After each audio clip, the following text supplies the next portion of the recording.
on to your wallet, students. Tuition costs are on the rise again. Good evening, and I'm Orion Goodman. I'm Monica Picante, and thanks for tuning in to WakeTV. This past week, students were outraged to learn about a recent decision to increase tuition. At a recent board meeting, the Board of Trustees approved an increase in tuition to supplement annual operating costs. Oh, okay. My eyes just got... The first two words I said? Oh, I didn't take a long enough pause. Sorry.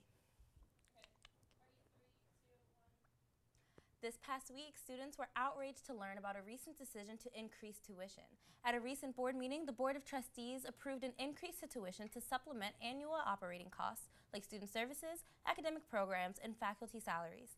The rise of the 3.5% will put student tuitions at an estimated $60,242 a year. Although tuition increases in the past 2 years have been under 4%, many students are still appalled. In addition to being concerned about their own financial situations, many students fear that the raise in tuition will discourage potential students from attending Wake. Although the university intends to aid its students through financial aid and a Wake Forest Scholars Program, many current students will still be put under financial pressure. Both the Board of Trustees and students hope to reach an agreement about future increases. On February 17th, the Benson Center was filled with students competing for a cause. Cupcakes for a Cause, hosted by the Volunteer Service Corps, is a competitive, fun twist on a service project. Teams of 2 to 3 decorators entered to frost 24 cupcakes using basic decorating supplies such as frosting and food coloring. Each team decorated their cupcakes to a theme of a charity of their choice. Many teams supported charities which are widely supported on campus, such as the Brian Piccolo Foundation, Susan G. Komen for the Cure, and the Ronald McDonald House. After decorating the cupcakes, winners were compensated with a free trip to the ever-popular Brin's Frozen Yogurt.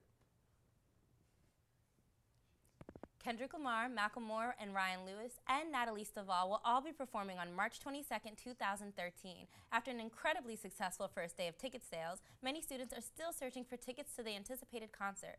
Hosted by student union, Wake Stock will feature Macklemore, who has been ranked #1 on the Billboard Hot 100 charts for the past 3 weeks. His hit single, Thrift Shop, is currently one of the most frequently downloaded and streamed songs in the nation. His combined presence with breakout artist Kendrick Lamar is bound to create fun and pandemonium on Wake's campus. Now, let's turn it over to Melanie and to Isabel to hear about what's going on with health at Wake Forest. Ladies? Sorry guys, we're going to do it over. Was that supposed to be a cam too? Oh. Okay, so Orion, do you? I- We'll just do it on camera too. Just for when you're reading your own stories, Monica is kind of like turning towards her. Melanie and Isabel. And you're I thought it said Isabella. I'm sorry. Okay, all right, sorry. We're just going to just like turn like slightly. Okay, Kinda like that makes more sense, and I think, yeah, my bad. Okay. Do you know the toss one? Yeah, I got it. Now let's turn it over to Melanie and Isabel to hear what's going on with health on Wake Forest campus. Ladies? The first on the list is broccoli. No surprise there, of course, but I bet not everyone knows that in addition to its many vitamins, broccoli contains powerful cancer-fighting powers. Not into the greens, next up are blueberries. Not only do they have cancer-preventative minerals, but they are also very high in antioxidants that promote the growth of healthy cells. If you aren't a fan of the berry clan, however, try a kiwi. Kiwis are loaded with a number of beneficial vitamins and minerals, such as vitamin C, potassium, and fiber. Another food high in fiber, but especially high in protein, is quinoa. Quinoa has more protein than any other grain and can be cooked in a myriad of ways. Next on the list is the super yummy and also super trendy kale. It is literally one of the healthiest foods you can eat, as it is packed with vitamin B6, carotene, iron, and calcium. Finally, if these fruits and veggies don't suit your taste, maybe a fresh fillet of salmon is right up your alley. This delicious fish contains omega-3s that lower the risk of heart disease, arthritis, memory loss, and Alzheimer's. So in addition to washing your hands and remaining rested, load up on these 6 delicious and super healthy superfoods this flu season. Back to you, Orion and Moncapur. Texting is often seen as a quick means of communication between two parties. But does that mean the messages they convey are any less meaningful? Not according to students taking Laura All's written language in a digital era class, who believe that messages sent still manage to You could have done that. Sorry. Things just stopped working, and damn it. Not according to students taking Laura All's written language in a digital era Can you class. not see? No, I can see. I just, the commas and my brain didn't work. I didn't write that story. Texting is often seen as a quick means of communication between two parties. But does that mean the messages they convey are any less meaningful? Not according to students taking Laura All's written language in a digital era class, who believe that messages sent still manage to express certain feelings of individuals. Professor All says about text messaging that, to say that texting is ruining language isn't right. It's clear that texters are making choices about language, and people are still sending love letters, even young ones. Though that isn't to say texting hasn't had an impact on the way couples communicate with each other. Because of it, relationships have a much more constant feel, where both parties are expected to communicate with each other quickly and frequently. For one of All's assignments, she told her students to avoid texting and social media for a single day. The result of one student was a near breakup with his girlfriend due to his inability to text her. From this, All concluded that there's definitely an expectation of availability these days. So, while text messages are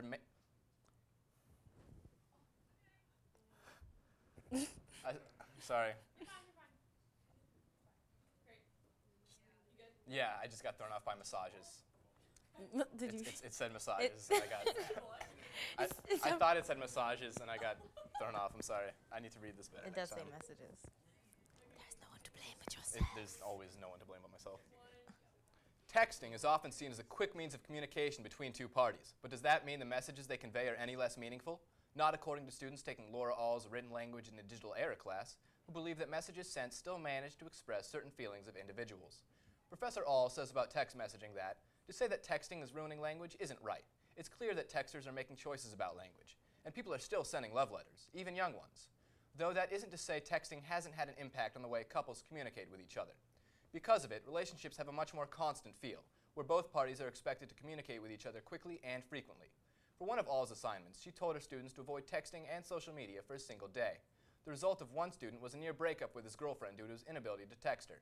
From this, All concluded that there's definitely an expect. God damn it. C'est bon. Sorry. I'll get it this time, I promise. I promise. I promise. I'll have it.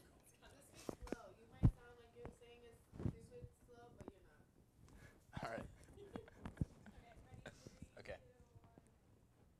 Texting is often seen as a quick means of communication between two parties. But does that mean the messages they convey are any less meaningful?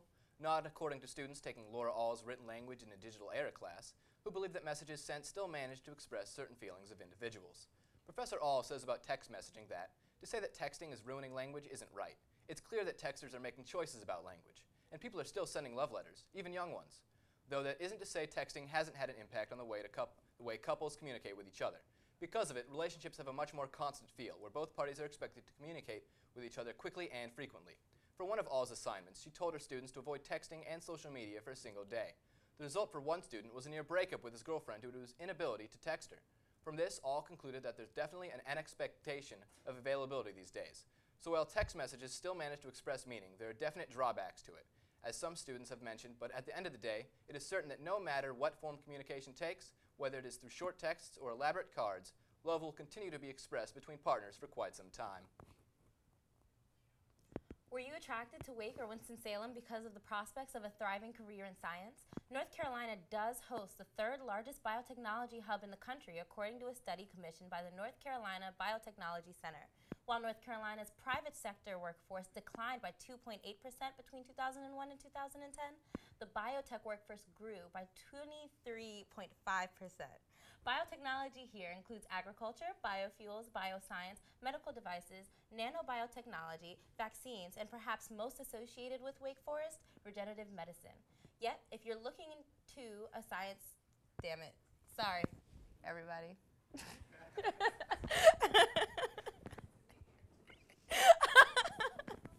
Sorry, I tried to recover, it didn't work. All right, second time's a charm. Were you attracted to Wake or Winston-Salem because of the prospects of a thriving career in science? North Carolina does host the third largest biotechnology hub in the country, according to a study commissioned by the North Carolina Biotechnology Center. While North Carolina's private sector workforce declined by 2.8% between 2001 and 2010, the biotech workforce grew by 23.5%.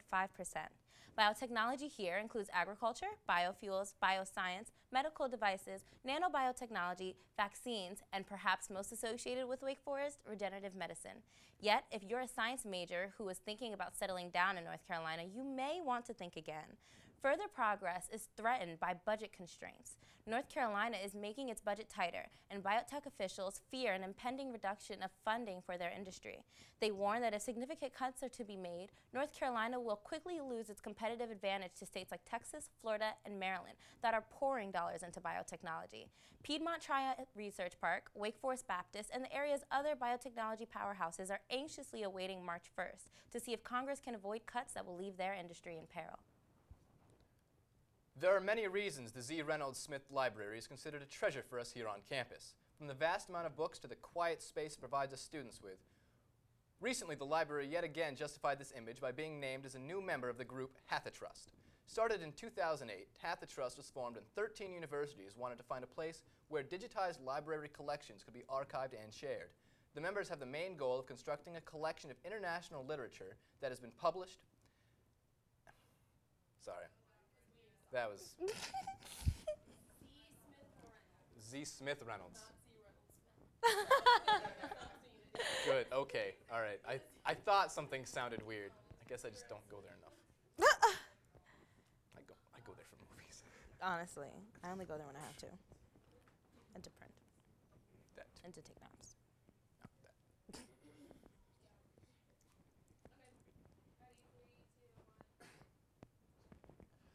There are many reasons the Z. Reynolds Smith Library is considered a treasure for us here on campus. From the vast amount of books to the quiet. Did I screw it up again? Yes, you said it again. It's these. So I said it weird the first time, and I just didn't. Weird. Oh, and we fixed it. Oh, okay. All right. My bad. Also, you just inverted what you read. All right. Nice. My bad. There are many reasons the Z. Smith Reynolds Library is considered a treasure for us here on campus, from the vast amount of books to the quiet space it provides us students with. Recently, the library yet again justified this image by being named as a new member of the group Hathitrust. Started in 2008, Hathitrust was formed when 13 universities wanted to find a place where digitized library collections could be archived and shared. The members have the main goal of constructing a collection of international literature that has been published. As of now, the Digital Library of Hathitrust boasts an astronomical number of 10,600,000 monographs and serials in its library. In joining this group, the ZSR Library has become a sustaining partner of the group, which comes with several benefits, including having the opportunity to utilize materials Hathitrust has been permitted to use and giving users the chance to construct virtual collections made up of the repository's books. Did you spend Valentine's Day alone this month? Perhaps, luckily for you, a new broad national survey of nearly 5,500 unmarried adults ages 21 and older have discovered the top must-haves in a relationship. Men and women both value respect, humor, and trustworthiness. But, surprise, surprise, men are looking for physical attraction and sexuality, while women hope their partner will share the same values as them and is comfortable communicating. Other interesting findings? 44% of women and 63% of men admit to having one-night stands, and 33% said those one-night stands have in fact turned into relationships. 54% would not date someone with substantial student loan debt, and 6% have broken up with a significant other because of Facebook. What was also noticeably important to both men and women when scoping out a potential date? Good teeth and grammar. So, you may want to pay extra attention to those pearly whites and double-check your texts before sending. Wondering what's going on with Greek life here on campus? Kristen Rogers is here with your Greek This Week report. Kristen? Thanks, guys. I'm Kristen Rogers, and here's what's up with Greek This Week.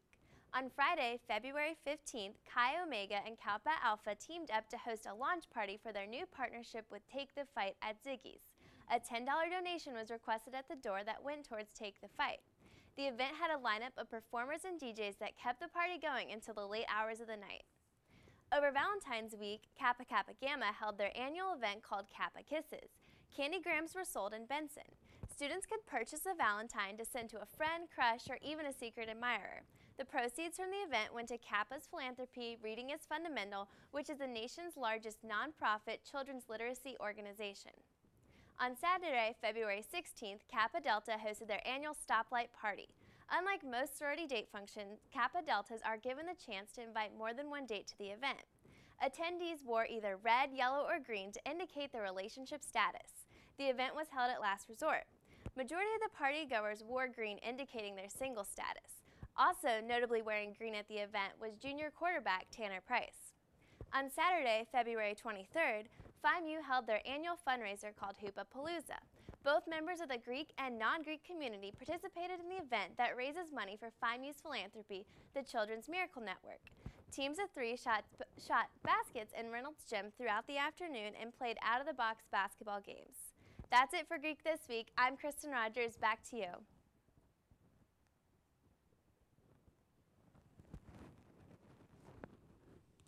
Thanks, Kristen. How in tune are you with your significant other?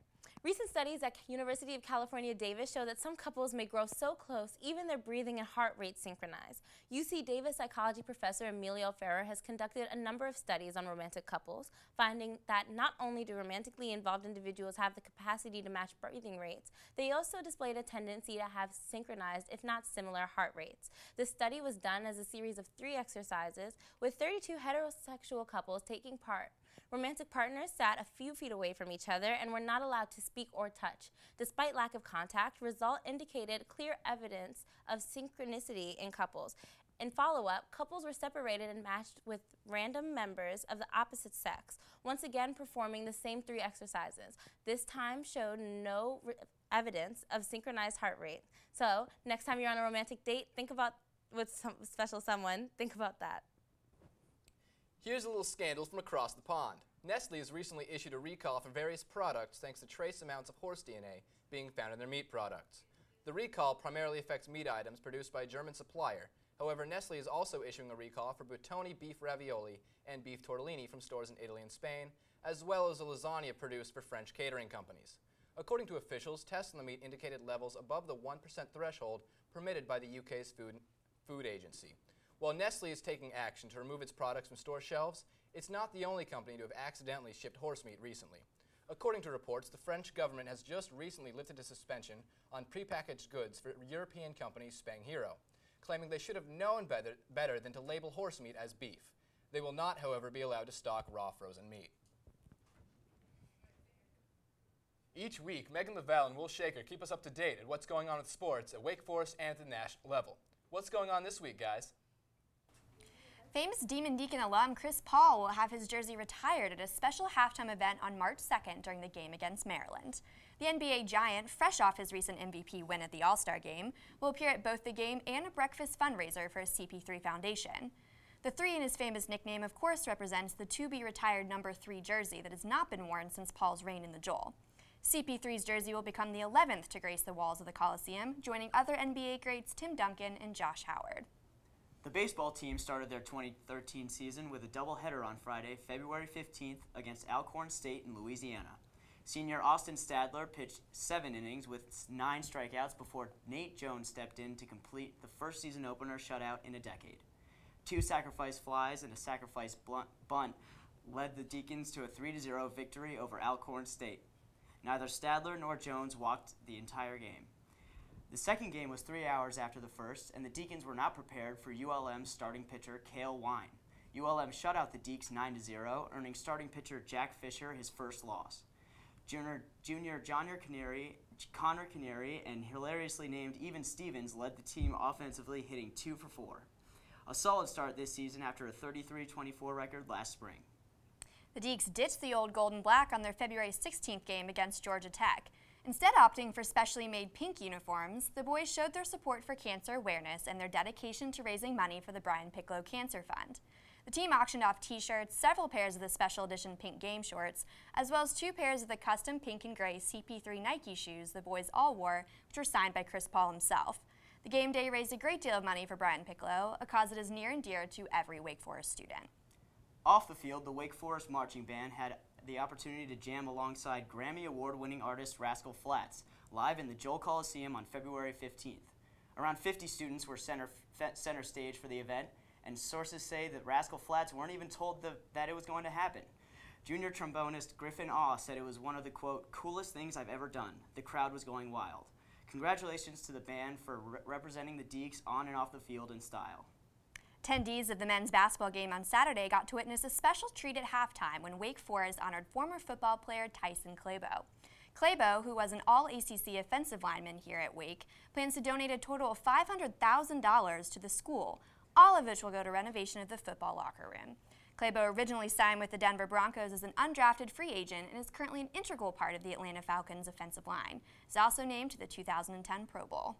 Well, that's all we have for you this week. Back to you, Orion and Montclair.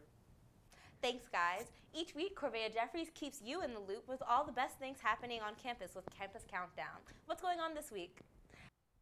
Hello, fellow Wake Foresters. I'm Corvea Jeffries with this week's Campus Countdown. It's payday approaching. Coming in at number 5, spend a couple of dollars at the Deacon Shop on Nike apparel and merchandise that is already on sale to save an additional 34% off this Sunday from 8 to 5 p.m.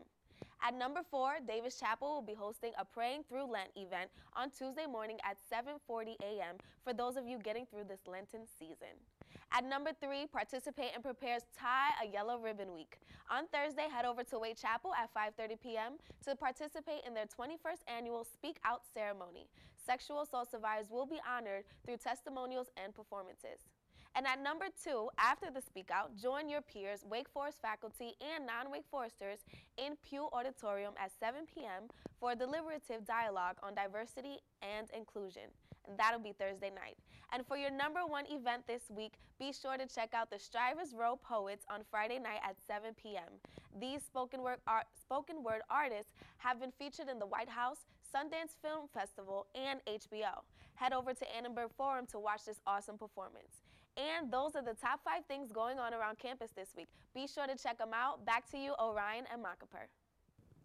This past Saturday, Wake Forest held a festivity to welcome in the Chinese New Year. The celebration took place in Benson and featured an array of aspects of Chinese culture, including kung fu performers, lion dancers, and drummers. This event is put on annually by the university's Asian Student Interest Association and is meant to celebrate Chinese culture through activities and performances. In addition to the wide spectrum of entertainment, there was also a great deal of Chinese foods available for those who attended, ranging from rice cakes to dumplings. It is a festival that lasts 15 days, beginning at the start of the lunar calendar. The amount of bombast associated with the celebration wasn't unfounded, as this traditional holiday is the most important one in Chinese culture. Wake Forest Amnesty International Chapter and Anthropology Club shook up Brendel Recital Hall with their 2nd annual World Cultural Dance-Off, held Saturday the 16th. In this dance-off, 9 acts from across the North Carolinian collegiate scene competed for a trophy awarded by Wake Forest University dance faculty.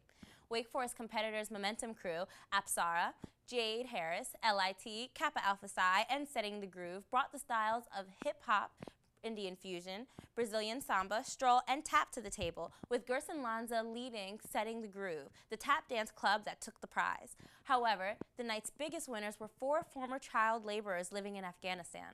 The 4 children featured in Wake Forest senior Jawad Wahabzada's acclaimed documentary, Children of Kabul, are the recipients of the dance-off proceeds, which totaled over $1,000.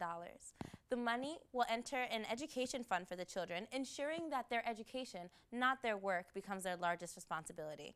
Graduating event chair and Anthropology Club president Yasmin Bendez expressed a sincere hope that the dance-off will live on without her.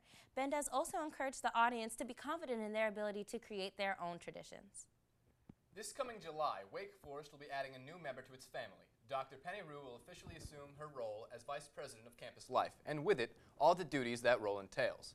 She will be taking the place of Ken Zick, who announced his plan to step down after serving as Vice President of Campus Life for 25 years. Rue, currently working with Student Life at UC San Diego, will be overseeing a number of departments here on campus, including Student Health Services, Resident Life and Housing, Campus Life, Campus Recreation, University Police, and the Office of the Chaplain. Considering her work at numerous other institutions, including the University of Virginia, Georgetown, and UNC Chapel Hill, we're sure Rue will be an excellent addition to the Wake Forest administrative team. Rue is very excited to be joining us here at Wake, saying, "I've never seen such collective dedication to providing a truly enriching educational experience." Well, Dr. Rue, we're excited to have you too. Well, that's all for Wake TV News this week. I'm Orion Goodman. And I'm Monica Perconte. Thanks for watching, and be sure to tune in next week.